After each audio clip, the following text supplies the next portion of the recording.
যদি হঠাৎ করেই পূর্ব এশিয়ার আকাশে যুদ্ধবিমানের গর্জন শোনা যায়, যদি কয়েক দশকের পুরনো ইতিহাস নতুন সংঘাতের আগুন জ্বালিয়ে দেয়,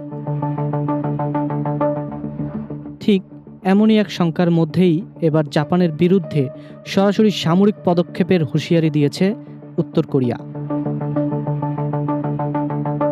কিম জং উনের বোন কিম ইয়ো জংয়ের কঠোর বার্তা ঘিরে নতুন করে উত্তপ্ত হয়ে উঠেছে পূর্ব অঞ্চল।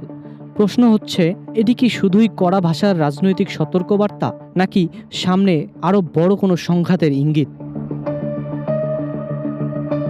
দ্বিতীয় বিশ্বযুদ্ধের পর দীর্ঘদিন শান্তিবাদী নীতি অনুসরণ করা জাপান সম্প্রতি বছরগুলোতে দ্রুত সামরিক সক্ষমতা বাড়াচ্ছে। প্রতিরক্ষা বাজেট বৃদ্ধি, যুক্তরাষ্ট্রের সঙ্গে সামরিক সহযোগিতা জোরদার এবং দূরপাল্লার ক্ষেপণাস্ত্র মোতায়েনের পরিকল্পনা ঘিরে এবার তীব্র প্রতিক্রিয়া জানিয়েছে উত্তর কোরিয়া। মঙ্গলবার জাপানের প্রতিরক্ষামন্ত্রী বলেন, চীন, রাশিয়া ও উত্তর কোরিয়া থেকে ক্রমবর্ধমান নিরাপত্তা হুমকির কারণে দেশটির সামরিক শক্তি এখন বাড়ানো জরুরি।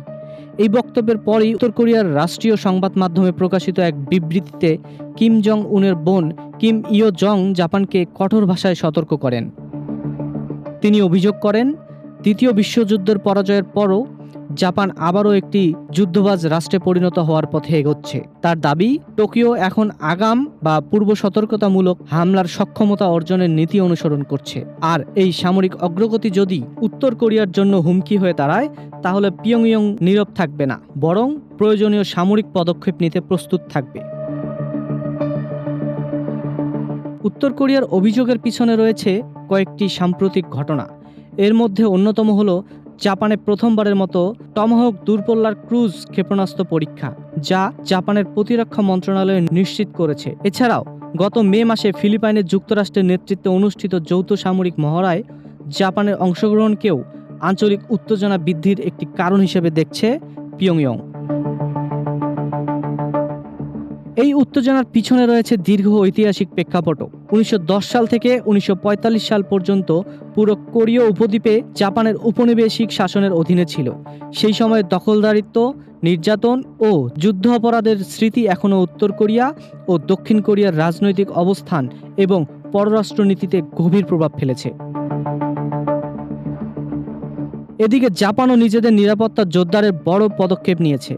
2025 সালে দেশটি প্রতিরক্ষা বাজেটে প্রায় 9.7% বাড়িয়ে $6,220 কোটি উন্নীত করেছে, যা 1958 সালের পর সর্বোচ্চ। একই সঙ্গে যুক্তরাষ্ট্রের সঙ্গে সামরিক সহযোগিতাও আরও শক্তিশালী করেছে টোকিও।